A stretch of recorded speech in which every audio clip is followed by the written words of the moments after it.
Hello friends, welcome to Tarapith blog part 5। এখানে আমরা পুজো টুজো দিয়ে চলে এসেছি ঘুরতে চারিপাশে। আর এটা হলো জগন্নাথ দেবের মন্দির, ঠিক আছে। এখানে একটু আমার ছেলে ফটো তুলে নিচ্ছে আমার মায়ের সাথে।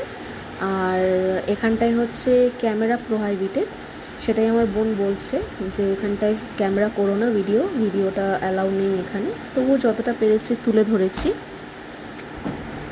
দেখো চারিপাশটা কতটা সুন্দর।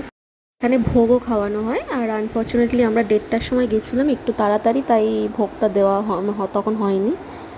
এটা হচ্ছে আরেকটা জায়গায় আমরা এসেছি। এই জায়গাটার নাম হচ্ছে ইস্কন মন্দির, ঠিক আছে। এটা শ্রীকৃষ্ণের মন্দির।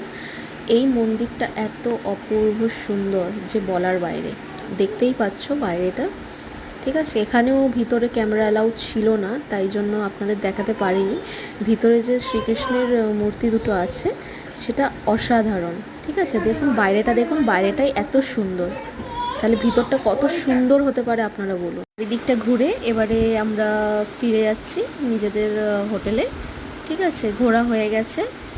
এখানটা একটু কিছু কেনাকাটার ছিল, যেমন এখানটার ঘি খুব ফেমাস, তাই একটু ঘি নিয়ে নিলাম, ঠিক আছে।